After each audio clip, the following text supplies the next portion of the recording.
So Amory will give a brief presentation. Following that, I'll back up and say we're going to have a lot of time, as much time as necessary, to talk about as many aspects of the airport as you want to this evening. But following Amory's presentation, let me invite you to offer questions of clarification only, and we'll get into the questions that generate conversation later. In other words, I've been listening to this guy give presentations for, like I say, 4 decades, and virtually every time he gives a presentation, at least once I go, "What?" Some of it I miss. So if there's something that you miss that he says that you want clarification on, that will be the time to ask that question so that we're better informed as we proceed through the conversation. So following that, then Bruce will offer his comments and maybe response, etc., and then we'll just open it up. By the way, Michael Kinsley, I'll just introduce myself by saying 3 arrests and no convictions. Is that good? It works. So, Amory Lovins.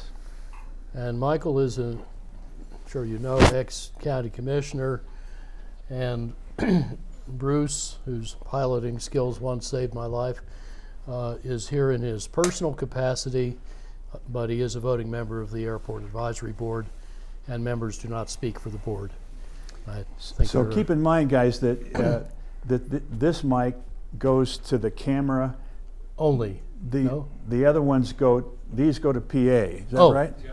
Oh, okay. So we should probably use. So either belt it out or use that. Okay. And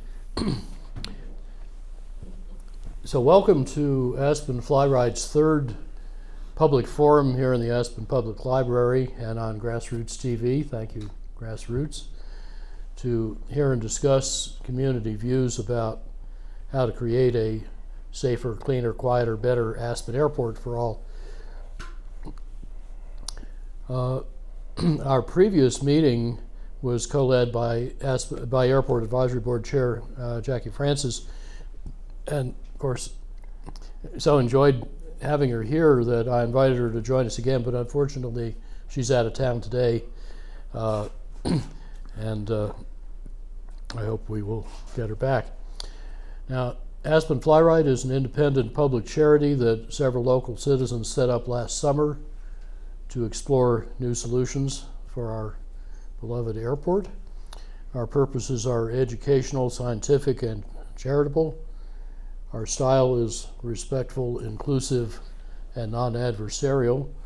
And our unpaid staff, including myself, are all volunteers, so are our expert advisors. We do pay a campaign consulting firm for website, social media, and other support services and advice, and to help publish full-page topical ads in both Aspen newspapers, typically each Thursday and Friday. Most of the ads are amplified and documented by a simultaneous topical essay, and so far we published 14 ads, 9 supporting essays or white papers, a technical brief, and extensive background materials. All that is free at aspenflyright.org. I hope you will visit and enjoy that community resource. Our expenditures so far total roughly $80,000, funded by tax-deductible donations from members of the community. We welcome and appreciate your kind support. We are unaware of any conflict of interest among ourselves or our donors. We are completely independent and have a robust error correction policy when people notify us of mistakes. So thank you in advance for doing that. We strive to bring clear, objective, and useful information to Aspen's airport conversation. And if you think we're not doing that and have ideas about how we can do it better, please tell us. And we focus particularly on the air side, where the airplanes land, move, fuel, and take off, rather than on the land side where all the people and parking and transport stuff happens. The next few months are going to see the most critical decisions on the airport that need your advice. And just to give you a little idea of what topics we've covered so far, which I will not review today, these are the topics we've covered that together form a unique library of fresh thinking in safe, responsible, and profitable civil aviation, focused on Aspen, but much more widely applicable. So I commend those to your attention. They and the ads they elaborate are on the website aspenflyright.org under the Information Resources tab, and I hope you will agree that they are providing useful value to the community and merit support and attention. Now, in 2 previous public fora, I took some time, probably too much, to summarize our findings on topics published up to those times. Tonight I'm going to assume that you're all pretty much up to rotation speed. So in these introductory remarks, I'm only going to talk about the latest 2 of these topics. Essay number 12 is called Using Smart Regulation and Siting to Cut Airport Impacts. Came out April 20th. And then on May 4th, we published Fact-Checking Airport Claims Over Half Are False. I'm also going to briefly preview tonight the next essay, now in preparation, where we assess the aviation forecast and fleet mix study that the Airport Advisory Board will be formally evaluating on May 18th. Now, 1 slide each on those 2 essays.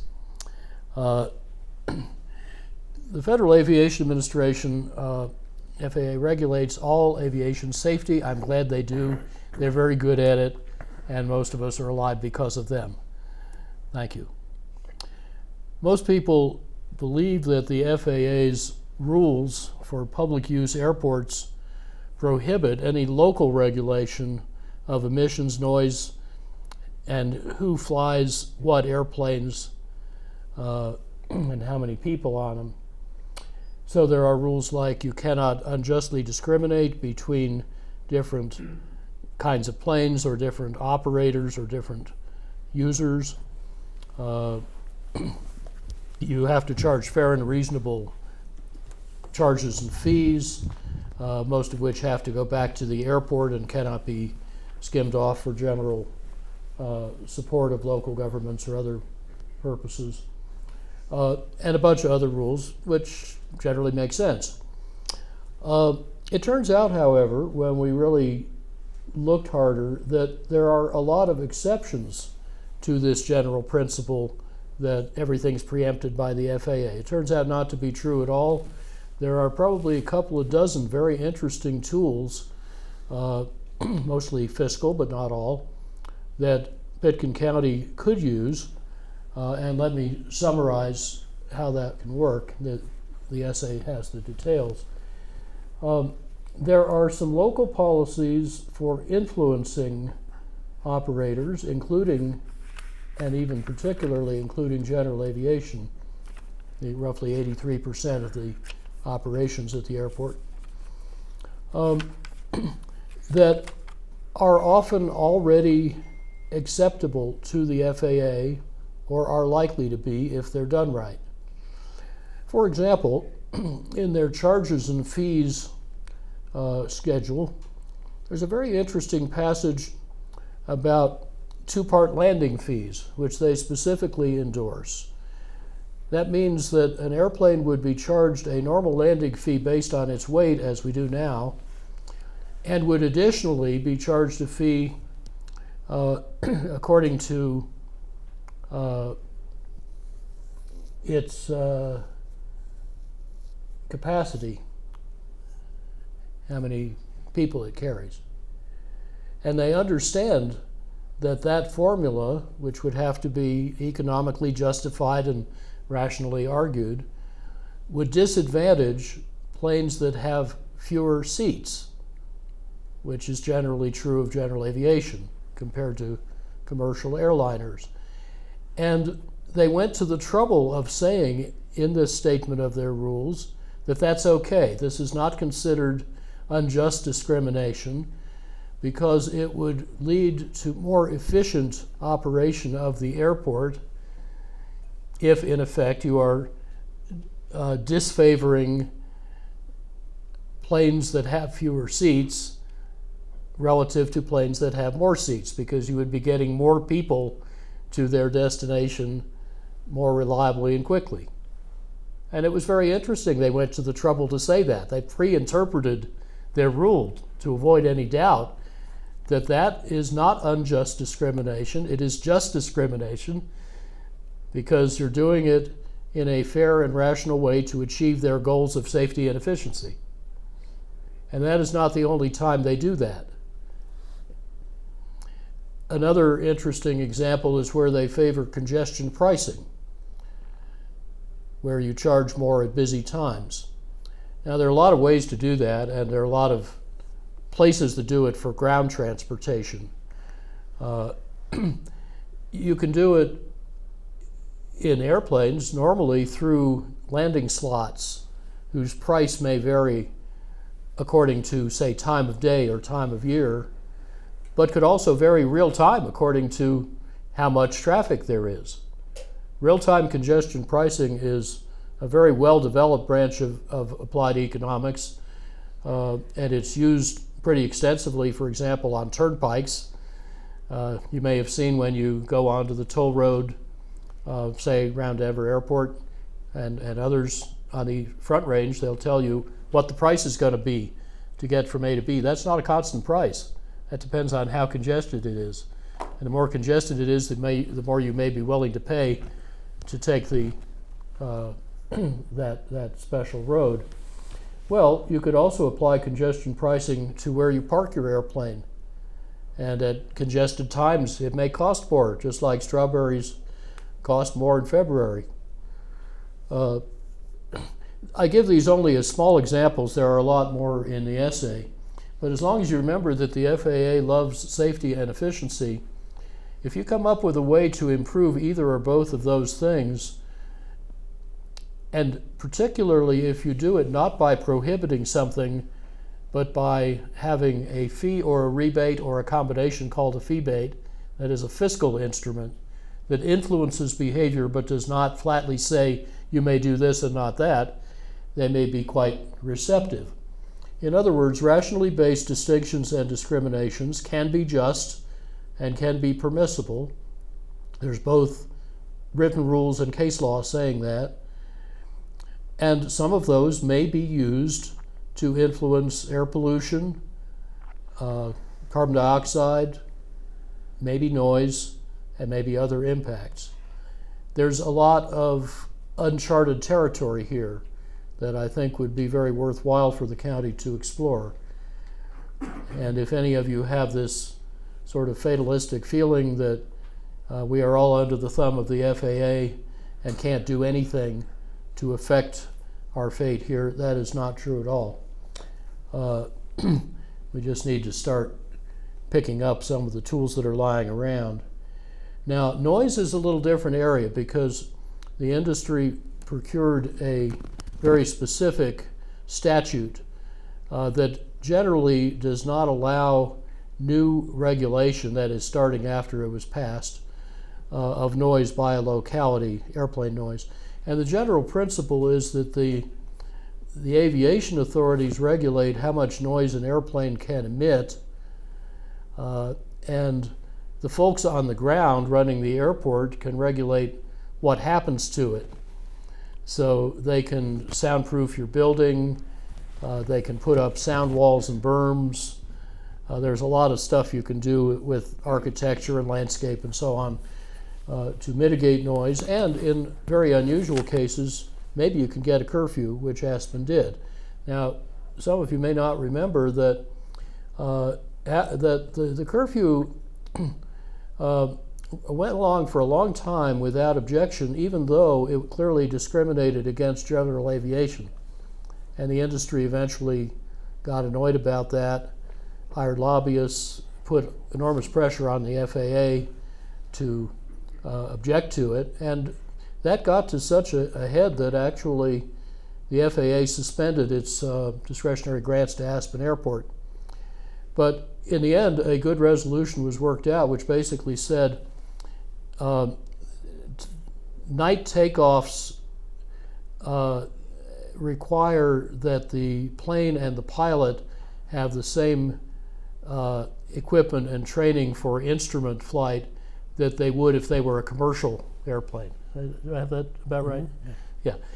In other words, it became close enough to non-discriminatory because the same rules applied to both general and commercial aviation that was acceptable to the FAA, and the funding was resumed. Now, there is a specific statutory procedure Aspen has never tried, or Pitkin County's never tried, for applying for the ability to regulate noise more strictly than the federal government.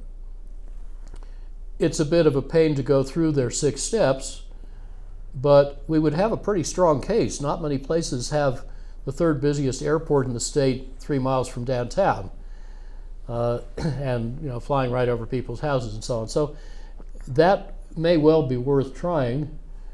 Fiscal tools may affect noise. Why can't we be, for example, as creative as Zurich, which pioneered charging a landing fee that was positive or negative, which and how big depends on how noisy your plane is. That's called a fee bait, something some of us invented in the 70s. I don't know for sure whether that would be acceptable in Aspen, but it's the kind of thing that you could make a strong argument for. And then there's the kind of mother lode of white space. There is a program, and some of us have occasionally referred to this as localization, a made-up word that the FAA doesn't know. They call it privatization. But there's a program called the Airport Investment Partnership Program, which on its face looks like a way to get private investment in an airport and still operate it under the normal grant assurances, still receive grants, still keep the grants you've got. FAA still runs all the safety. So it's a way of public-private joint participation in an airport, or privatizing it if you wish. But the statute that authorizes this is extremely short, vague, and creative. I've never seen a statute quite like it. It is obviously written specifically to elicit and make it possible to approve, if there's a good case, new ways of running an airport. And we discovered some very interesting things. The partner you bring in does not have to be private sector. It nowhere says private. It can be a public entity. It can be a subsidiary or agency of the local government.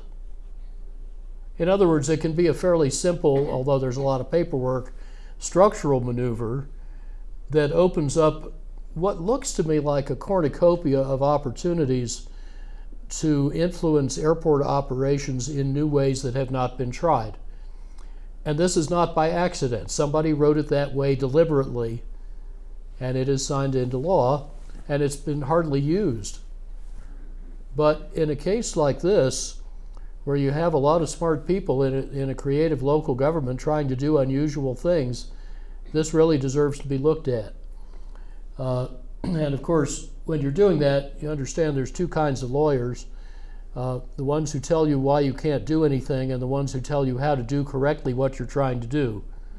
You want the second kind. And by the way, it's very clear in the statute that this does not in any way interfere with new or old grants. The fiscal relationship with the FAA, if they're willing, can go on just as before. Now, it was rather striking as I researched all these opportunities that the county had not, as near as I can tell, explored any of them in any serious way, and I think that's still the case. So I would like some action on that front. And one other thing we said at the end, there was some colloquy a few years ago in which our county manager was asked if he had had a conversation with some of the other airports in the region, like Rifle and Eagle, to see if there's anything we could be doing together to solve problems better together than separately. You probably know that intergovernmental cooperation is not one of our great strong points in this part of the world. And he said, well, yeah, I did talk to the Garfield County folks, and they're only doing general aviation. They're not interested in commercial. Well, then our director and former emergency manager for Pitkin County, Alan Anderson in the back, and another time with pilot John McBride, they just took off for Garco and went and talked to the county commissioners 2 successive weeks. And what they learned was that the commissioners there were very interested in talking to Pitkin County about stuff that might work better together, but they had not been invited to the table. I believe that is still the case. And when you look at what's happening in Rifle, the extraordinary amount of maintenance that's moved there with new hangars built for it, because we're doing very little maintenance here, although we're supposed to, on general aviation, and the way that the Aspen Institute is developing with a lot of regional governments a very interesting whole economic development strategy for Western Garfield County built around aviation. This starts to get more and more interesting, and we ought to be talking together about it. Okay. Other new essay, fact-checking airport claims. We looked at 27 claims that are commonly made about the airport. We found 15 of them were false, 5.5 of them were true. That is, 5 were true and 1 was half true and half unknown. And if you add up, that's fewer than 27. That's because some of them were in other categories like unknown. One you often hear, for example, is that the FAA is requiring Aspen to accept bigger planes and raise our 95-foot wingspan limit to the standard 118 and give up our exception that let us do 95 feet as of 1999. Well, funny thing, that is true only if the county requires letting in bigger planes. It is not true if the county does not require letting in bigger planes, and they keep forgetting to say that. They leave out the punchline. There's a new, I don't know if it's been actually released, frequently asked questions about the airport, a 5-pager that the county developed, which says a dozen times that that this is a safety requirement and a critical safety requirement, and that's why we have to do it.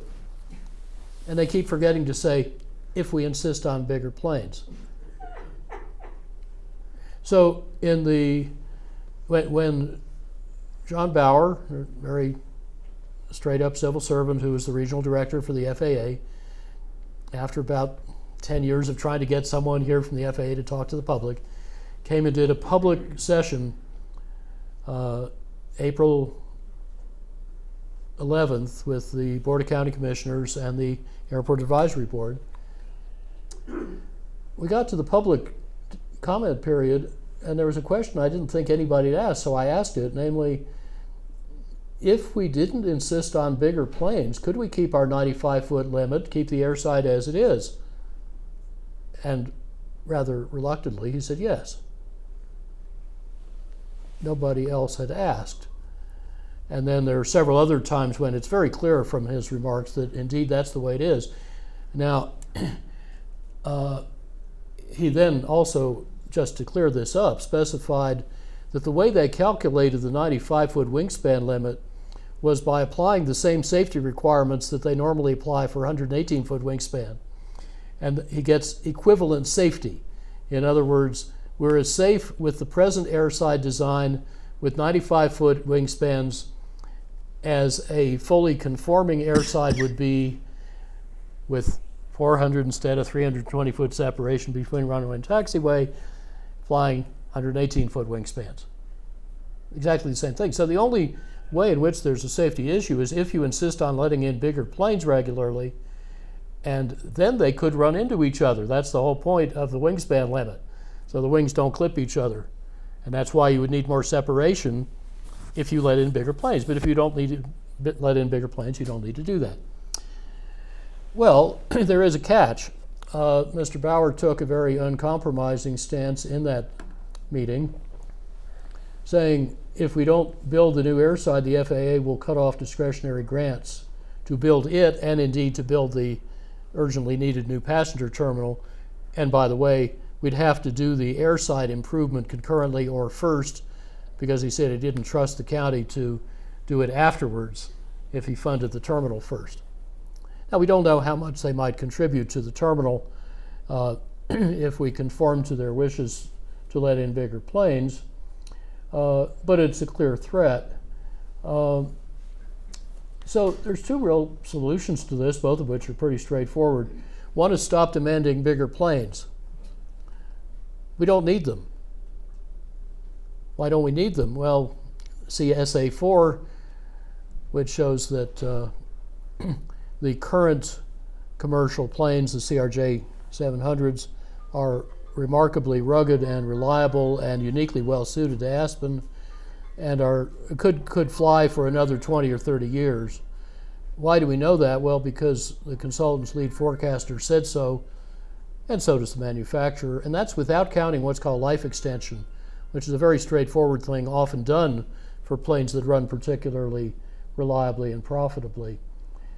A second possibility is restore public control of the fixed base operation. That's an imminent choice the county commissioners are going to make, most important fiscal choice probably in county history. And we figured that that would gain upwards of $15 million of annual net revenue to the county, and that's even net of hiring a professional operator to run the FBO. Well, that money would have to be reinvested in the airport. Fine. If we don't get discretionary grants, that's what we do. We build stuff we need, like the terminal, using the new revenue from earning at least a $3 markup on each gallon. They sold 7.5 million gallons last year. They consistently sell over 7. I think we assumed they would always sell at least 5. And by the way, we're assuming here they'll charge a much more fair and reasonable price, a lower price than the current monopolist charges. They buy fuel for a few bucks a gallon and sell it for typically 9 or 10. Pretty good monopoly work if you can get it. But the net of all the costs of running the gas station, basically, directly or through a contractor, the county could still clear at least $3 a gallon. So that's where we get the number. I think it could well be more than that, but we tried to be conservative.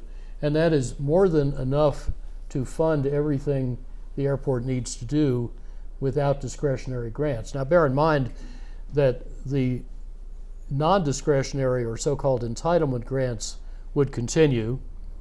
Those are $2.3 or so million a year. And there are other forms of airport revenue, various rents and fees and stuff, passenger charges, that altogether are 10 times bigger than that. So there's 20 odd million of revenue, and then you add another 15 or so, and you would end up with a budget, I think, at least 2/5 bigger than the present budget. And that would be fiscally straightforward to do the airport improvements we want, but we would do them in our own way and at our own pace rather than on a federal forced march to bigger airplanes. There's this old hobgoblin that keeps popping up. By the way, green is true and red is false, if you hadn't figured out. And that is that the FAA, if we didn't do what they want, could claw back previous grants or could downgrade the airport from what's called Class 3 to Class 2, meaning that you could fly only up to 79-foot wingspans into it. And then the corollary that was drawn in various officials saying this over the years is we would be reduced to small turboprops that can fly only as far as Denver, and that would be all the air service would get. It's a little odd. Somebody seemed not to have noticed that the present airplanes have a 76-foot 3-inch, I believe, wingspan. In other words, they're less than 79. They could operate as Class 2, but now that we have pressed the county officials, they have made their agreement clear that that red statement is not true. That although it's theoretically possible the FAA could claw back old grants, Mr. Bauer said, no, that's not what we do. We're here to make airports run safely and efficiently, not to close them down. And it doesn't do anything for our mission or this area to constrain a perfectly good airport that's doing its job. And no, we don't do that, and we don't downgrade airports. Anyway, they have said as clearly as any civil servant could say that is not true. Funny thing though, it's still in that new frequently asked questions which was dated January 20th this year. I have no idea why somebody seems to think it's useful or adds to credibility to say stuff that's not true. Anyway, there are 23 more of these. They're really fun and interesting. I tried to write them clearly enough that they're not too technical. If you read those 27 things, you will know a lot more about the airport than most people do, including some people who are supposed to know a lot about the airport. Now there's another one I'm working on, and it's still a work in progress, but I ought to say just a little about it as a preview of coming attractions. The proposed upgrade of the airside comes out of an airport layout plan, a new one. They have to update it.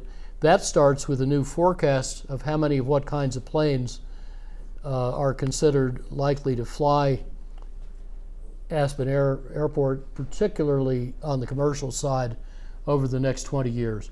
So that's been through various drafts. The first draft the FAA didn't like at all. I don't know which draft they're in, but the latest one was handed out at the airport advisory meeting, the last 5 minutes of the meeting on April 20th. And that's an interesting story. They were not sent, the members, like Bruce, were not sent the draft in advance to review. It's 78 pages. It takes a little while to get through it. But it was briefed to them orally and in slides. And then they were invited to vote on whether to send it forward with a recommendation to the Board of County Commissioners. And one member said she wasn't comfortable voting on something she hadn't read. And then some other people were also of that view. So it ended up getting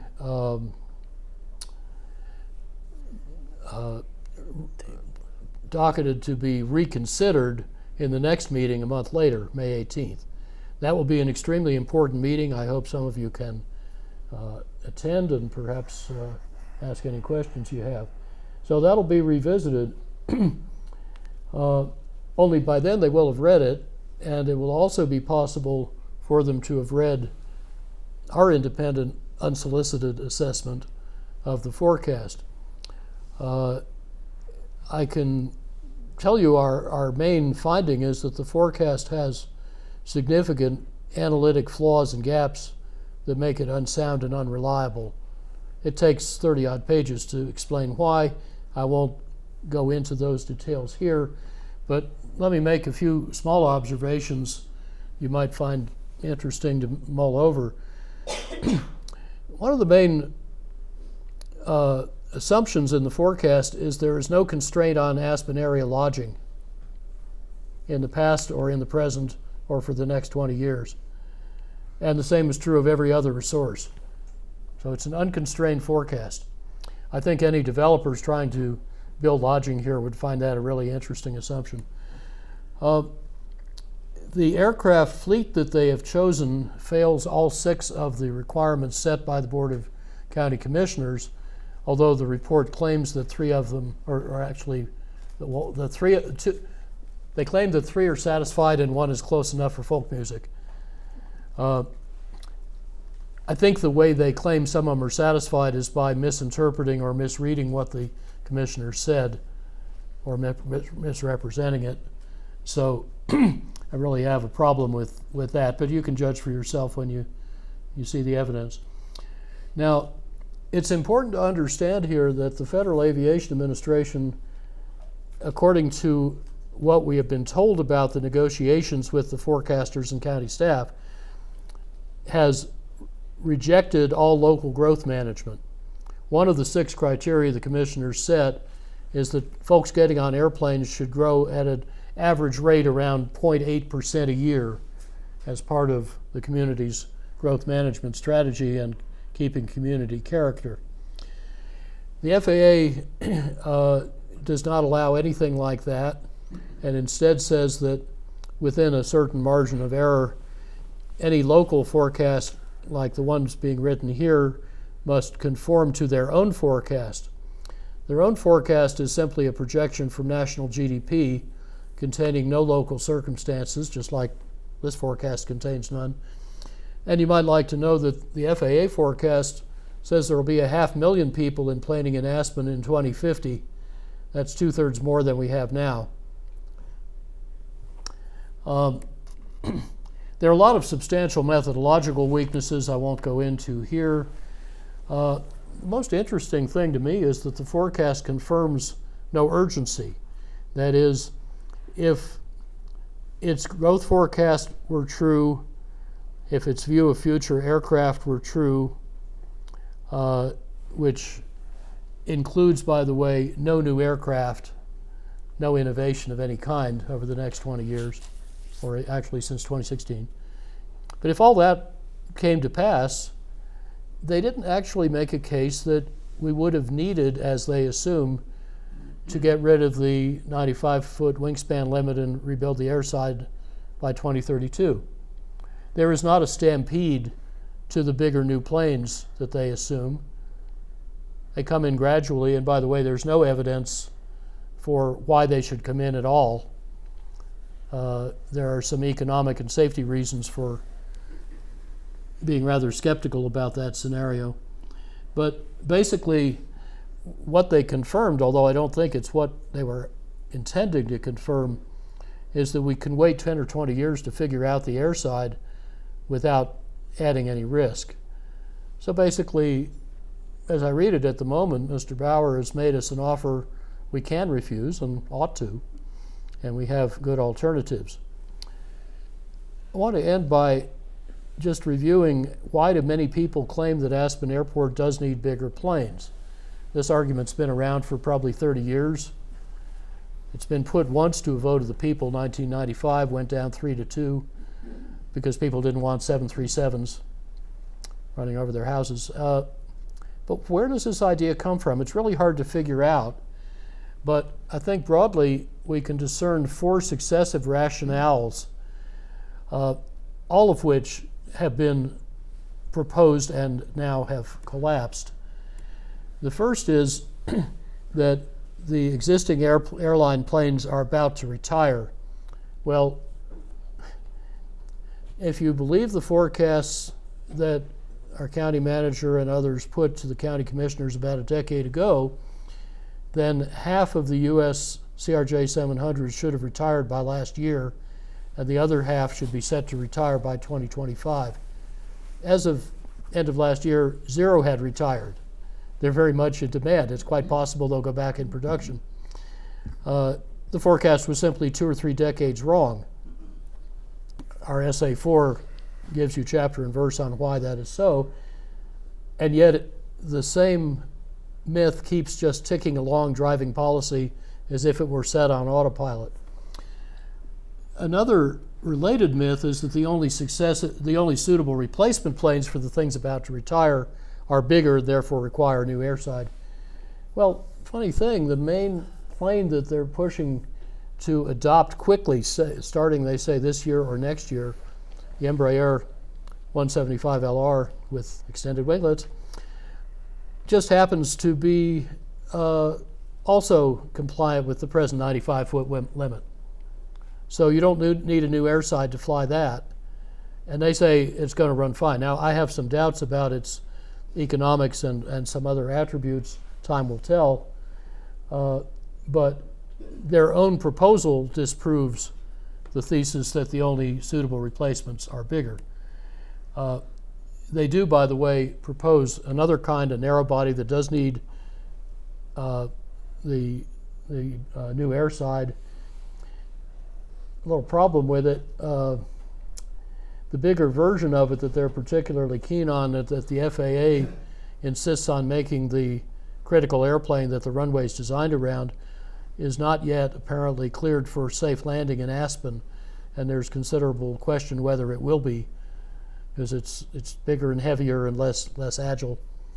Now, then there's the notion that, well, we need to replace the existing fleet anyway because it's too noisy and dirty and climate harming. Well, the new one they're proposing is actually noisier and dirtier and has big questions about its economics, as shown by the county's own analyses.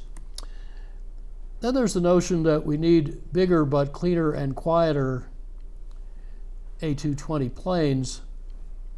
Oh, that should be in red, actually. I think what's true about those, it's a good airplane, 220-100, is there's no need for it, there's no rush to do it, there's a pretty weak business case for it, and then the bigger version, I said, isn't safely flyable here by proof available so far.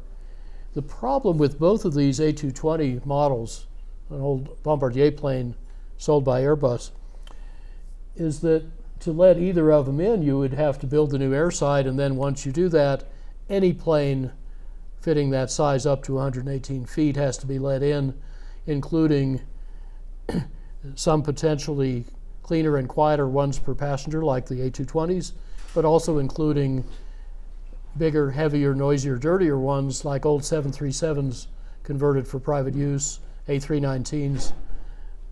And I think if you're really looking at the effect of the A220s, you really ought to be looking not just at how clean or quiet it is, but what are the characteristics of all the other planes that you have to let in if you change the airside to let it in. That's the natural consequence of doing that. Then, of course, there's the thesis that the FAA is forcing us to allow bigger planes. Well, only if we insist on having them. And a true statement that the FAA says it will stop funding airport improvements if we don't comply.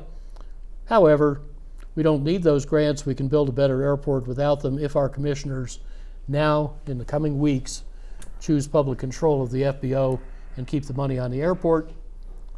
And then finally, that the county has no tools to reduce impacts. Well, read SA 12 and try those and see if we can make some of them work. So let me just try a little straw poll. Raise your hand, please, if you want 737s and A319s flying in. I don't know who does want them. The politics of this are really obscure. I hope someday an investigative journalist will figure out. But if this isn't what you want, maybe you should make your views known. Well, this is all important for why you should encourage your colleagues, friends, neighbors, elected officials to dig deeper, maybe even read our documented essays, and if they don't have time, the ads give the essence. More to come. Please do help us improve our work, get curious, get informed. The future of this airport is one of the most challenging and divisive, but one of the most important and hopeful conversations this community has ever had. All that we can do at Aspen Fly Right is try to help you learn the facts, ask new questions, engage people you know, and the rest is up to your leadership. I think we can all work together and get this right. We are all friends of Aspen, of the county, of this precious airport, and we're entitled to all the responsibilities thereof. So thank you for your good work and kind attention, and I look forward to hearing Bruce's comments and then what's on your minds. So first, so we'll go to questions of clarification, then we'll invite Bruce to offer comments, and then we'll open it up in general. So anything Amory said to you that it's unclear? Maybe he said, yes, Judy. The forecast that you're talking about, who did that forecast? Oh, a very capable firm, and I'd I know the people who did it. I consider them friends. I think they're decent, honest people. But for whom? And they're called Jacobs and Daniels. They're consultants to the county. And the county hired. The county hired them, and I interpret events as indicating that they are under intense pressure to produce the indicated answer. I've been a consultant for about 50 years all over the world, and there's an old proverb about consulting that says, whose bread I eat, his song I sing, which is perhaps overly cynical, but it does reflect the reality that even consultants of high integrity can be influenced to say or not say certain things, or say them in a certain way that will tell the client what they want. Now, I'm a little unusual as a consultant in that I always say exactly what I think, and I answer the client's question and the questions they should have asked. This particular client, I think, is not eager to be told things they didn't want to hear, didn't want to know, don't want to pay for, and I hope that will change. But in cases like this, if I have reason to infer that what the consultant is saying is not everything they could say if they were free to say what they really think, I don't blame them, I blame the client. Thanks. Okay, so Amory's wife has asked a question, so we have to have some other ones too. Sarah? Is there anyone from the county here, or anybody that does want the big planes that could explain it to us, why they want them? Because I've met a few people that are doing bids, and it seems like a business economic thing that people do, the people who do want it. So I'm just curious. So maybe an addition or variation on Sarah's question. Does anybody know what the rationale, what's the county's rationale or any other's rationale is for larger aircraft? It's a false premise. But you understand, you think it's a false premise, and others do too, but I'm just wondering if anybody can reiterate what you understand to be the county's thinking on that. I can do that. Good.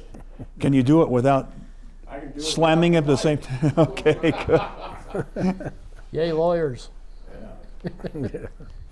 Well, Here's the mic. I'm a recovering lawyer. Do I need the mic? Do I need the mic? Do I turn it on? I turn this puppy I on. think it's on. Okay, can you hear me Oh, back there? that's for the camera, so. So I'm Barry Vaughn. I live down in Elgibel. I was here 1,000 years ago, and I was gone for a little less than that, and then we came back in 2017. Amory always does good work. There's no question about it. He's meant to. So the question is, can you tell us what the county's rationale This is my little is? prelude, and Yeah, you yeah, just yeah. let me go on for Yeah. 10 seconds. and Well, then you I'll do get go to on the meat of it. sometimes, so I'm trying to Yes, limit I that. just want to I respect Amory and the work that he does, but I take issue with the statement that he makes that the county wants to get in bigger planes. Because so far as I can tell, the county, and I don't know if the lady who asked the question is listening, but the county doesn't want to get in more planes. More and bigger or different, which do you mean? What the county wants is to continue to get more federal money. And the way the federal system is set up, you've got to update your airport layout plan on a regular basis so that the FAA says, yep, that's a good modern plan, we approve it. And the FAA has said, you got to get rid of that modification to standard because we figured out back in 2013 that you don't need to have your taxiway and your runway so close. You can make them further apart. So you got to get rid of your modification to standard. And that's what's driving this, not the county wanting to get bigger planes. The county's experts and the county staff have been trying to get the FAA to bite on there being a smaller plane as what's called the critical aircraft, which used to be called the design aircraft. And every time they've done that, the FAA, John Bauer and his buddies, have said, no, that's not the plane that we see being able to operate in here. You got to come back with something bigger. Now, Bauer's not saying we want bigger planes in. What Bauer's saying is if you want more money from us, you got to update your ALP and you got to get rid of that MOS. Okay, let's come back to that if you will. So anyway, Just a that's minute. the answer. The county does not. Let's- And with respect, I would challenge you to identify anywhere in writing or on video where anybody from the county has said, we want to bring in bigger planes. What they Okay, want to do is get the feds to say, yes, your ALP is good, we'll give you more money. Excuse me, let me see if there's any other questions of clarification that's from fine. the group. But that's the answer to your question. They don't want to get bigger planes in. The FAA is saying, if you want more money, you got to get rid of that MOS, and that will let more planes come in. The conversation the whole time. Any other You- questions you or give some clarification? Openings, which is Okay, would- good. would Yes, take go ahead, Jim. massive pressure to pressure these Seems to people be a to live big difference between what I've heard and what you've said about the new aircraft that are coming in. This is just for the record. Okay. Yeah, go ahead. Why don't you hold My that? question to Amory is the forecast of how long the current planes will be in production or in use. And you seem to have them for a long period of time, and I've heard that they're being phased out and we can't predict when they might be phased out. So you need a more efficient, but perhaps longer wingspan. I've also heard something about electric planes needing longer wingspans. Thanks, Jim. Great questions. Kim, you want that now? Yeah, or let's- should- Okay, so, Use the mic. yeah. Start at the end. I did a talk 3.5 years ago for the county at Durhosier as part of the vision process on future aviation, part of a panel. They then asked me last summer, to update that. So I did a free study for the county and briefed it to the Jacobs and Daniels consultancy leaders and the airport manager, Jan Bartholomew, last October 19th. And I was astounded by what I found, that the aviation revolution has gone into fast forward and it's coming a decade or two earlier than expected. And indeed, if you look at the specific plans of specific companies for specific airplanes, when they are expected in service, what their characteristics are, it appears that Aspen can have planes of equal or greater range and capacity in service at this airport before we could even build a new airside for bigger, heavier fossil fuel planes. But the new ones would be extremely clean and quiet and super efficient or non-fossil fueled electric traction or both. However, the forecast does not consider any innovation in aviation. And they say that's because the FAA tells us we can only consider certified or near certification planes. That may be true, although I haven't found it in writing anywhere. But I think betting against aviation innovation is a really bad idea. It's going faster than anything I've seen in 50 years in a lot of industries. And that's because it plays off electric vehicles. Electric vehicles and electric planes, EVs and EPs, are different sides of the same coin, and the advanced technologies each of them develops speeds up the other. There's a huge interchange of technology, design, supply chain, and a lot of other stuff. I was told when I did that brief that they really liked it. Brad Jacobson and Bill Flock, his colleagues who did the forecast, said it was fantastic, valuable. They were nodding their heads the whole time. And I asked them like 4 or 5 times, do you have any corrections, technical differences with this? And they said no. So that was a really good conversation, I think useful for everybody. I was then promised that it would be briefed to the Airport Advisory Board, because they're the ones who have to actually evaluate the forecast in the light of what's not in the forecast, namely all the other competitive stuff that may be happening over the same period, and decide, is this really a wise thing to do?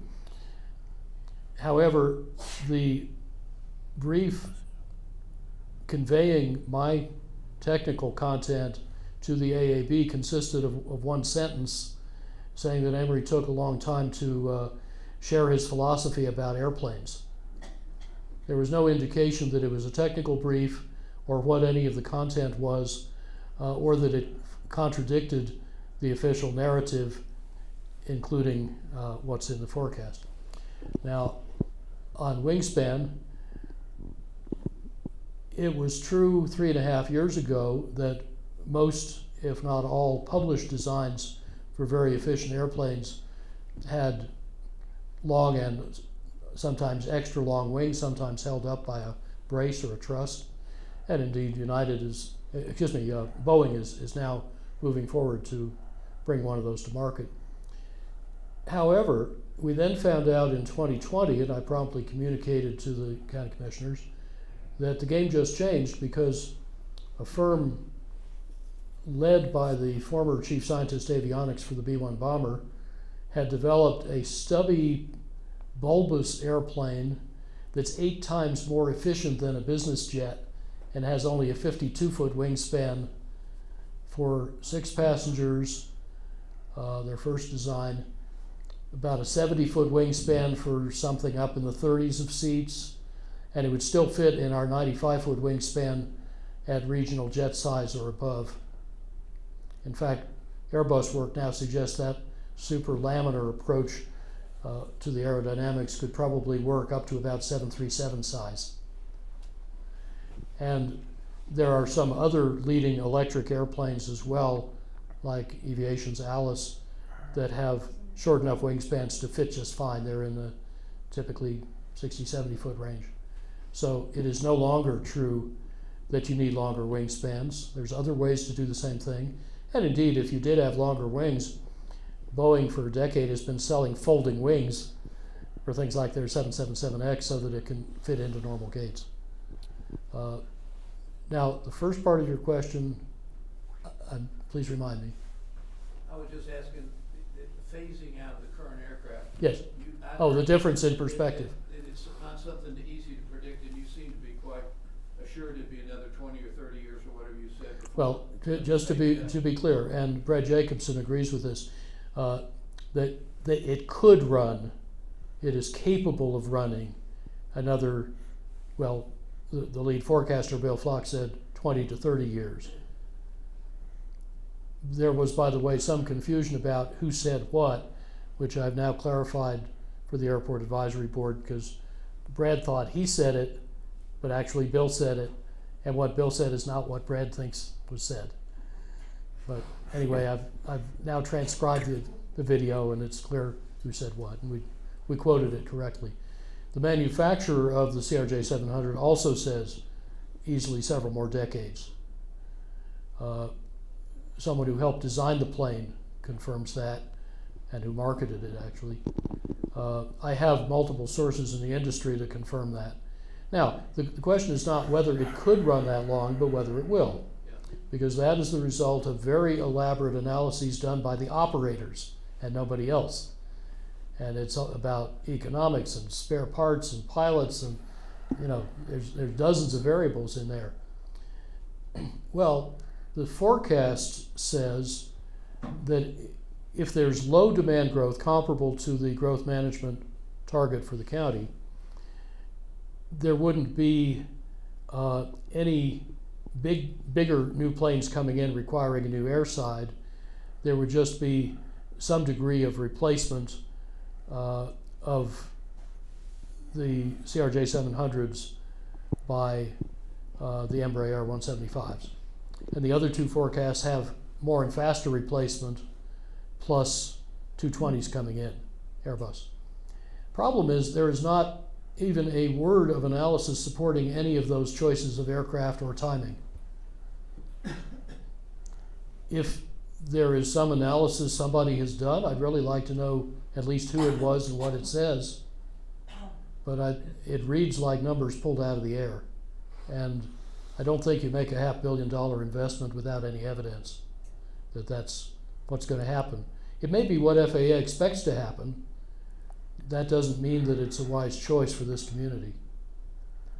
But basically, there's one narrative here associated with, for example, Bill Tomsich, saying the present airline planes will retire in the next 2 to 7 years, and the forecast says the next 4 to 9 years. And then there's another narrative that says, well, if you have a perfectly good airplane that's the best match to Aspen requirements we've ever had, and you've already largely or wholly paid for it, your pilots are all beautifully trained on it to run it safely in these difficult conditions. You have all your spares and maintenance in place. It's in hot demand. It may even go back in production. That's what the trade press believes. Why would you change to something else that you have to buy and train on and set everything up anew, unless there's a really big advantage in doing that? But the thing they're proposing to replace it with is dirtier, noisier, and works worse. It has terrible capacity factors in the summer. There'd be a lot of people and baggage left behind on a lot of flights. So it isn't obvious to me what their logic is that says a plane capable of running longer won't, but will be rapidly replaced because it's aging. When you actually look at the numbers on cycles and stuff, you find that the CRJ700s are generally at or below half their rated life before life extension. So this is like saying that a 32-year-old halfway from birth to retirement is about to retire from the workforce and you better start hiring a replacement. It's just as illogical to say that for an airplane as it is for a person, even though they're not the same thing. So if we could move on, Amory. Yeah, Please. let me suggest that we let Bruce weigh in here. Yeah. Bruce has been operating out of this airport for how many years? 40. 40 years. He operates his business out of the airport, EcoFlight. Yeah. Bruce is also 34. on the airport advisory board. However, he cannot and he's not interested in speaking for the airport advisory board. He may, however, enlighten us with regard to some of the thinking that's on that board, as well as your own thinking about these various issues, especially with regard to size of aircraft and when various aircraft may come online. Any thoughts you have? Well, the only word that comes to mind with all of this is complicated. It's an amazing process, and this started out with the vision process many years ago, and it's come to this right now where we are really faced. And again, I'm speaking for myself. I think we're faced with not being able to complete a lot of those visions that they want. And there's some entities, the big kahuna in the room, of course, the FAA. And I think it's up to the people here to really dig in and try to figure out what they want here in this community. And that may not be possible. I very much enjoyed listening to Amory say there's maybe some tools on the ground that can be picked up and pushed, because for me personally, listening to John Bauer, all I heard was standardization. And that may be good for the FAA and other communities. This community, to me, is not standard. This airport is not standard. These mountains, these valleys, and the values that this town was based on are not standard. Now, so what can you do? Because as Barry says, and he's really educated about a lot of this, and I guess the caveat to all this is I think everybody has the best interest at heart. That people really want to do the best they can with this, and people have different points of view. My point of view is that, when we run up against the big kahuna, I don't want to just lay down for them. I want to explore every possible way for what I want is a community that stays with a small growth. I happen to personally feel bigger airplanes, whether I was told on the technical committee that it's perfectly safe in this airspace to have the 300 in here or 737s. I do not agree with that. Small plane operators, myself, and of course there's a whole other contingent with business owners and charter operators that would disagree because they're not holding over the music school two up, separated about 500 feet. They're not holding over Snowmass Village and having other people do the rap. And I mean, it's an incredibly busy, orchestrated, it's like a dance what they do on that tower. They do an incredible job. They call it the rap, plane goes off, goes around, but the little guys are coming in and there's no room for them. So they end up holding. You get stacked up sometimes on holidays where you're holding not only a rifle, you're holding over Moab. So this is an incredible orchestration that they have to go through. So, for me, I'm listening to all points of view all the time and trying to understand what I can affect or not affect. But my position is to keep pushing to get the commissioners and the people in charge to move right up against the boundaries of what we can or cannot do. The FAA is saying something that's so stringent, in my opinion. The Vision Committee said, hey, let's do the terminal. Let's get that. We really need a new terminal. And there's no immediacy for the airside. There is some stuff with the runway and other things. And Barry points it out. I mean, everybody's scared stiff about that money. Where does the money come from? There are alternatives perhaps, but we need to explore them all. And so the biggest point for me is, I got appointed to this committee, the Airport Advisory Board, and it's really amazing. I mean, Valerie's in the room and Barry and people that have really worked hard on these subcommittees with safety, which is the biggest fact. And I think we're going to make some great strides in trying to make this airport safer. And Valerie and myself are on the noise committee, and Valerie's put some standards out there that we don't want to be standard like LAX or other things. This is a small little tight-knit community that echoes throughout the valley and runs up the airplanes right next to Powder Panders. There's really a lot different. It's not standard.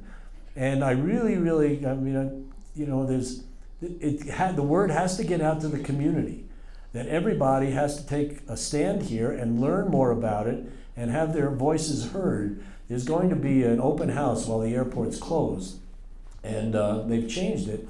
Unfortunately for some of us, we think it should have been done a little earlier, but they changed it for whatever reasons, and it's going to be May 23rd. So I think it's really important. 22nd. I'm sorry, May 22nd, all day. It's at the departure terminal, and there's going to be booths there, and I really urge everybody to tell their friends to go to this and really have your voices heard. So what's going to happen see? at that session? There's going to be an educational session, the way I understand it. It's been sort of dropped on me pretty quickly, so I'm not. We had a little talk today about what they're thinking of doing at our stand. We're going to have learn more about what the noise problems are, what the decibels are, and what just came out that Valerie found that there's a FAA is now reaching out to try to get people to express what they know and hear and want with noise. How much is it affecting them? So there's a vehicle to actually have your voice heard when the feds are going to change some of these things, hopefully. But again, so that's May 22nd. And it's incredibly interesting for me to listen to Amory, who's done a lot of research, and then listen to other people, sometimes totally opposite. In fact, what are the facts? We have to go find out the facts for ourselves, but keeping in mind mostly that what we want to do as this community. I want to push the envelope. I don't want this to be a standard place. It never has been in my life. And I've lived here 50 some odd years, and we've raised the kids here, and it's the most beautiful place in the world. And I've been blessed enough to see most of the world, a lot of it. And so I just urge everybody to participate. This room should be filled, and it should be filled with younger people, and it should be filled with the skiers and the people that make up this community or are going to make up this community. And that word needs to get out. And I can't thank Amory enough, Barry, Val, the people that are on this board, and the commissioners that are really working hard to make this the best place they can.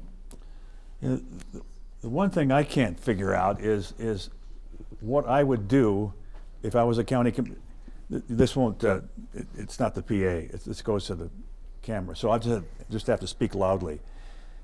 I'm not sure what I would do with all this information, if I were a commissioner, which I was decades ago, so, you know, I'm hearing from this guy a whole set of ideas, and I'm hearing, and then if I was a county commissioner, I'd be hearing from the county manager, I'd be hearing from the airport manager, different sets of ideas. I'm not sure what I would do with that. I'm not sure how, Bruce starts out by saying it's complicated. It's more complicated than I can handle, that's for sure. So what would you do if you were a county commissioner? You had to make these decisions, and you had heard these different points of view, all from well-meaning people. I respect the people in the county, and I'm hearing I'm hearing a different direction from the people in the county than I'm hearing from Amory and others. So what do you do? What's, you know, if we were the boards of directors of a corporation, and this wasn't a community, it was a corporation, how would we as that board figure out our way through all this complication? That's, maybe that's only a rhetorical question. If you have any thoughts on that, go for it. But anyway, that's my overarching question. You may have specific questions. Laurel Caddo.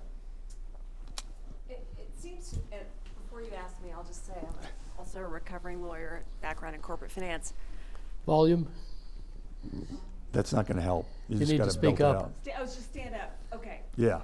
All right. I'm a recovering lawyer with a background in corporate finance, and it seems to me that a critical missing fact here is what are we leaving on the table if we take control of our own terminal, financing? I mean, Aspen's an unusual community in that we have access to enormous resources, whether or not we keep our gas station, which I've already spoken about and I strongly support. I mean, are we leaving, $15 million on the table for a terminal subsidy, which is, a starter home in Aspen nowadays? Or how many zeros are we leaving on the table? Because that's the critical fact that has to determine at what price we sell out our own vision. At what price we'd sell out our own business? Say more about that. Well, I mean, what we're saying is that a lot of the FAA requirements are inconsistent with our community's goals and vision for our future in terms of the size, efficiency, dirtiness of our airplanes. I guess everybody has their price. I guess we're just trying to decide what our price is, at what price we sell out that vision. So I want to know, what is the number that we're leaving on the table if we tell the FAA that thank you very much, but we don't require your subsidy for our new terminal. We would like to control our own terminal consistent with our community visions.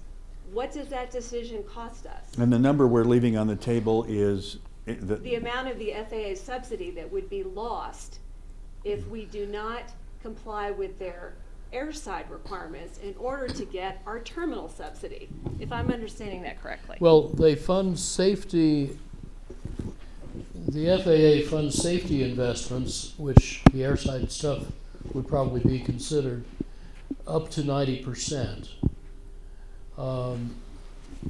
The airside budget would be over $200 million. On the other hand, if we didn't get the grants because we didn't do the airside, we don't need to pay for the airside because we're not going to do it. Understood. Right. So that's a wash. Now, the rest of the budget is on the order of, probably $300 million or so for the terminal and all the other stuff. I think there's a couple of people in the room that might have better numbers. And the FAA contribution to that would probably be substantially smaller. How much smaller, I don't know. 20. I think 20. Yeah, less than 20? Yeah, yeah, I think so. I've heard numbers go back and forth, so I don't know exactly. But if for example, it were 20% of 300 million, that's 60 million. Well, that's 4 years of what the county can conservatively earn net just by taking back control of the FBO. Which otherwise that money goes to KKR, which owns Atlantic Aviation. They're the world's largest private equity firm. They're very good at what they do. Yeah. They have a wonderful private monopoly set up. They want to keep it. Well, That's probably not an irrational position if you're earning that kind of money, but I think we all need to ask, is that the right place for the money, or should it be reinvested in the airport under public control?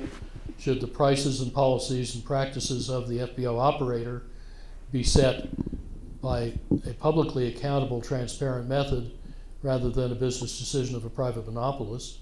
It's a philosophical question. Well, I mean, I think that frames the issue then. You know, is it worth $60 million to this community to keep control of our airport and to admit planes that, you know, that we think service our economic needs, and we forfeit the $60 million? But That's the but question. that's very interesting, because you're just counting the cost side, you're not counting the benefit side that comes from a separate decision pending imminently on whether to stay with a private monopoly or take public control back on the FBO, because that unlocks everything, including finance. Right. I mean, that's way more money than you would need to finance everything you'd want to do on the airport. Understood. Understood. I'm just separating the two decisions. In other words, our price would actually be negative. If we did both those things together and linked them properly, we'd end up ahead financially, and we get the community we want. That's a pretty good deal. Can I ask a practical question about that? If the, I'm going to hold it. Go ahead. okay, Hold them both. okay. Go ahead. I got two microphones. I guess I have a question for the lawyers. Closer. If the county commissioners at this point were to decide that they wanted to not accept the bids, is there an obligation for them to accept a bid at this time? No, they clearly reserve the right to reject all bids. And in Okay. fact, last October, rather to everyone's surprise, having for months said, we're going for the private monopoly, we've rejected other structural options. Last October, someone came from the county to the Airport Advisory Board, you may remember this, and showed the timeline for the FBO decision. And there was a whole new box added to the chart that says we may decide not to accept any of the bids, but to keep control of the FBO and either run it ourselves with county staff or hire a private contractor to run it. Okay, thanks. Yeah, they're perfectly free to do that, and several commissioners have confirmed to me that choice remains to be made. So what's percolating in your, yes, Sarah? Hold them both. Thank you. I'm the fool that, can you hear me? I'm the fool that started the recycling center. Because what happened is people just threw more stuff out. And what I like about what you said, Amory, is if we keep our parameters in, then we're encouraging those folks to make planes that are more efficient. And come on, we've got global warming. We know that the human race is at risk here, and we know that many, many animals are. And I've lived in this community for 44 years, 4 months, and 2 days. Who's counting? And we are leaders environmentally, and somebody has to take a stand. Bigger is not better, and surely in this time we know that. So thank you. And Amory, you're a treasure, and I'm so grateful that you're here today. Thanks, Sarah. Yeah.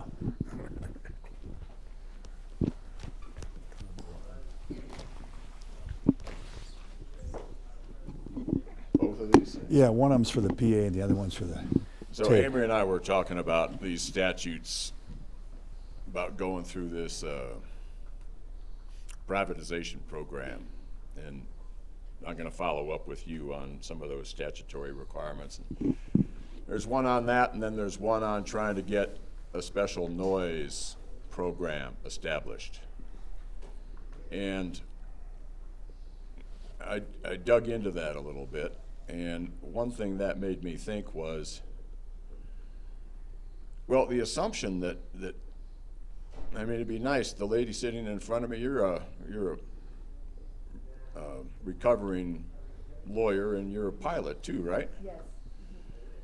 And one thing that, I mean, there are a couple things there is, number one, we shouldn't necessarily assume that we could take our airport back, quote unquote, by just stopping our addiction to the federal money. You know, East Hampton Municipal Airport has been fighting since before 2001 to try to recover control over their airport. And they stopped taking federal money way back then. And then they tried to come up with their own new noise program.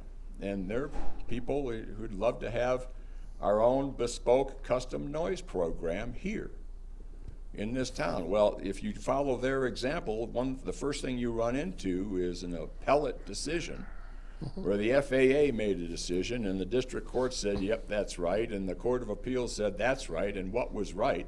What was right was a reading of the federal statutes that says it doesn't matter whether you're taking federal monies or not. You cannot do your own noise program without going through that federal program. So the idea that we could just stop taking federal money and then control our own fate, that isn't necessarily true. I agree with everything you just said, and it's perfectly consistent with what I said and with what's in our essay. Now there's If one thing. noise is different. Noise has a specific federal statute. If you want to regulate noise by standard and mandate, you must do it within the confines of the statute, and the only way you can do that locally is to go through their 6-step process and get approved. That's not easy. It may not work. It may be worth trying. Bear in mind there are two background conditions. One is that the federal standards that apply to everybody in the country are likely to be tightened because they just discovered that the 1978 paper about what annoys people with aircraft noise is no longer socially acceptable, and they're going to have to redo all that research, and it's almost certainly going to result in the growing political pressure focusing on tightening standards. Second, don't forget the aviation revolution going on meanwhile, which makes the planes several too many times quieter. That's coming right at us over this decade, and that's going to solve a lot of our noise problems perhaps before we could even go through the statutory process and see if we could get approved for tighter standards. And then the third thing, of course, you can influence noise by non-regulatory methods that influence behavior by fiscal tools, and some of those may be permissible.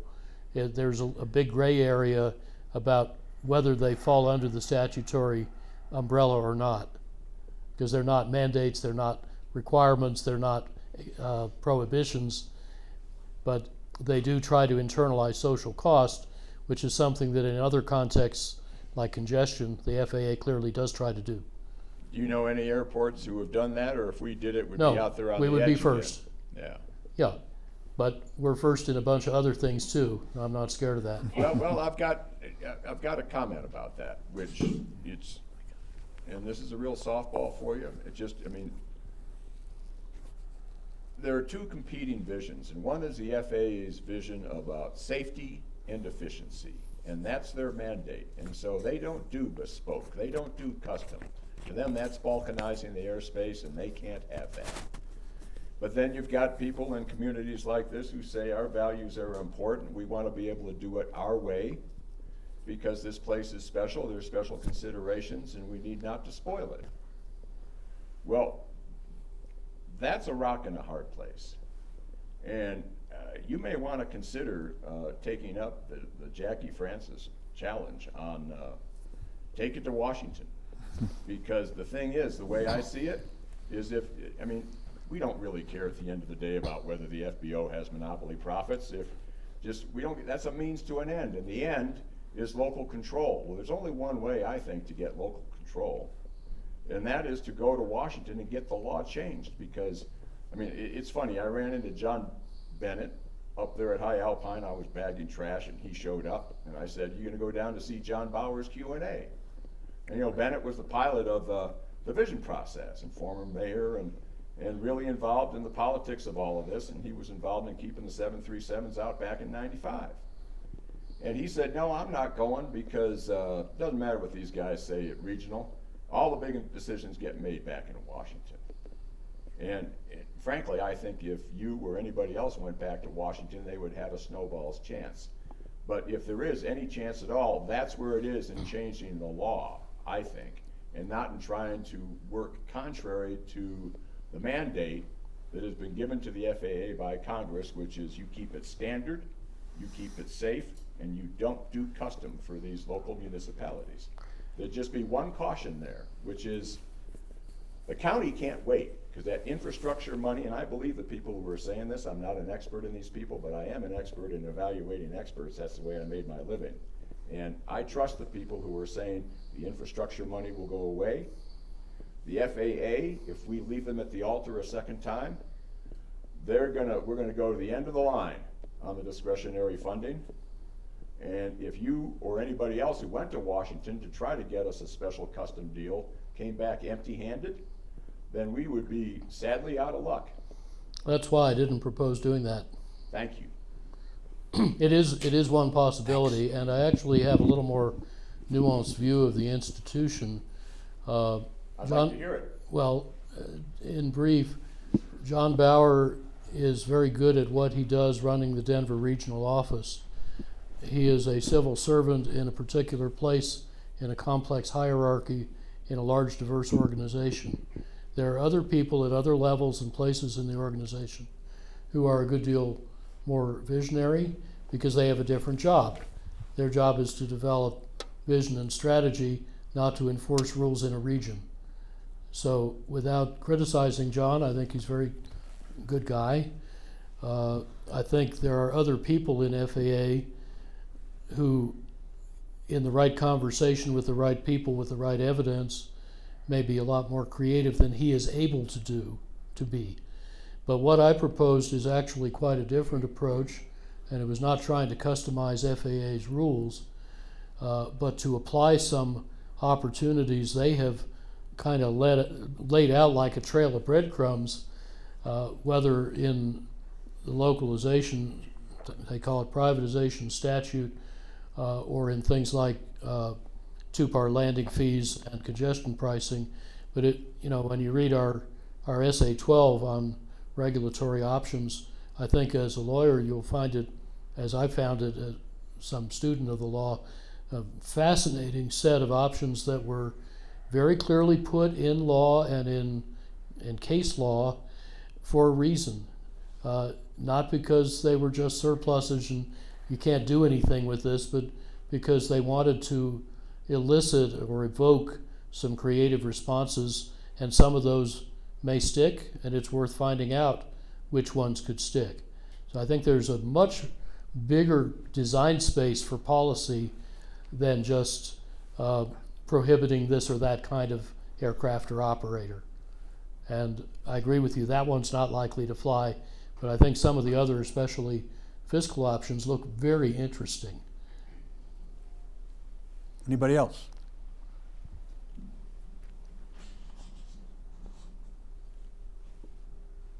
Are we through? Dinner time. That's a lot to think about.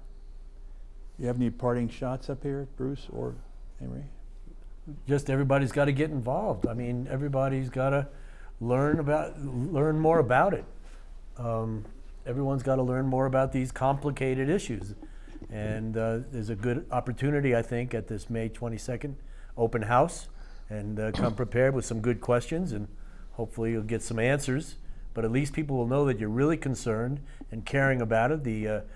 I'm not sure if the commissioners will be there, but the staff will be there, and the airport director will be there, and members of the board will be there, and we all want to hear what you have to say. And I think it's, in my own personal opinion, it's worth pushing the envelope a little bit to explore some of these options that Amory was talking about today. Bruce, Excuse me, Amory, just one question. Bruce, is the advisory board actually convening this open house, or who's convening it? It's the county. The airport. The airport, and like we just found out about it sort of late notice, I thought, and they've got a plan, and I think it's a good plan. I wasn't happy with the timing of it. I would have liked people to give us input before some votes have to be taken. I think that's important. A lot of this stuff is very confusing to me, how they pick FBOs and then have comments on it. But like you say, the contract negotiations have to be had, and there's a lot of legal ramifications that are beyond my pay grade that are perhaps valid, or perhaps there's ways around it. And for me, personally, I think we need to explore all the options. And I always liked what Amory said a long time ago, put a little pause on this. And I think that's happened. We're really looking at it and thinking about it.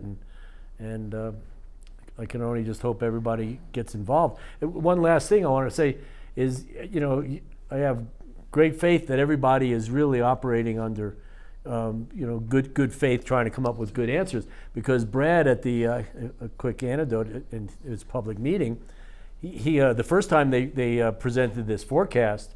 And Brad is whom? Jacobson. Brad Jacobson, who's a He's the consultant. Executive VP And of the consulting he firm was- and head of the project. He made it very clear that the vision, said one thing. It's like Laurel says, this is the vision, but the FAA, he's going back and forth with negotiations, and he was like, it appeared to me, he was trying to do his best to negotiate from a point of strength, but they had him a little bit, and so it was a very complicated thing, and he was almost, I don't know, the word bashful or whatever it was. It was interesting to see Somewhat anguished, I would say. Anguished is a better word. Yeah. Anguished by, because he's trying to get. I get read it thing the right. same way, and I think in that case, our assessment of his forecast, his firm's forecast, could offer him some very useful ammunition to go back to the FAA and say, well, actually, there's a different, more sophisticated way to look at the historic data, and it leads you to actually something like our low forecast that you didn't like, but here's some evidence making it look actually more reasonable than the one you prefer. And FAA, when we are told FAA requires this, rejects that, that's all based on the information they have and the conversation they had and the people they had it with. If you have a different conversation with different evidence, I think they are accustomed to assessing new evidence. They may accept or reject it, but we haven't had that conversation yet. It's worth having, and we don't know what the outcome would be. On your airport events on the 22nd, yes, that's important. I'm going to try to be there too. I'd like to take the tour, and I think we're all going to learn a lot. There are two other very important things coming up. One is, at some unknown date, the Board of County Commissioners is going to have a public comment available meeting on the business model and big choices for the FBO. To my mind, that's the most important choice going on here. That either blocks or unlocks everything else that we could do with the airport. Because of the potential revenue source. Well, revenue, and also if you're trying to influence in some way the behavior of the folks who do 83% of the airport operations, it's not helpful to have sitting between the county government and those operators a third party who is interested in maximizing profit from fuel sales, but who has no other strong stake in what's going on. They're not here forever. They're a business. They're there for profit. I don't criticize them for doing that, but it's much more helpful if the county has a more direct channel to the people it's trying to influence without a middleman. So what's happening, as I understand it from several commissioners, is that the county is currently negotiating a draft contract with Atlantic Aviation as the lead bidder for the private monopoly model. Then there's something to compare with. Only at that point does the county compare it with other models where they run it themselves or hire a contractor to run it. Which contractor would that be? My guess is probably not Atlantic or the other two front runners, because those are all very large private equity owned conglomerates of FBOs using a roll-up consolidation business model. And they're really interested in profits, particularly from fuel sales, but also from other fees and charges. And I don't think they'd be nearly as attracted by running something where the county sets the pricing philosophy and tries to be fair and reasonable rather than maximize profit. My guess is that some of the smaller bidders may be more interested and more interesting to consider, and I believe one of them actually proposed as an alternate idea that he would be interested in running the FBO under county direction. But they weren't evaluated on that basis and they weren't interviewed. So you'd have to go back and look at the candidates you have, if not others.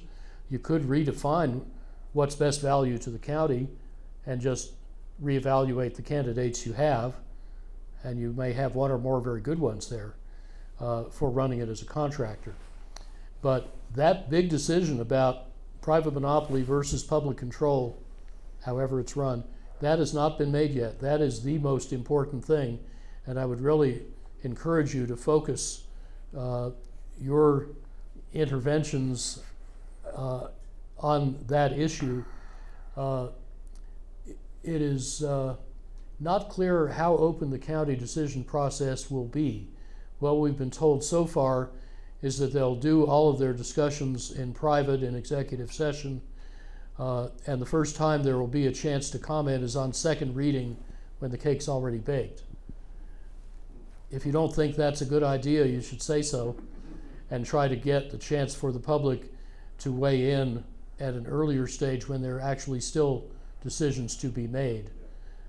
And then the other thing going on that I would encourage people to do, unless you say not to, is to consider attending the Airport Advisory Board meeting May 18th when the forecast will be considered.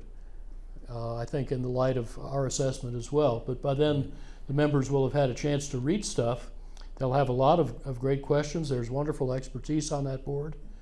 And I think typically just a few people show up for those meetings from the public, but there's a chance for public comment at the beginning and end normally.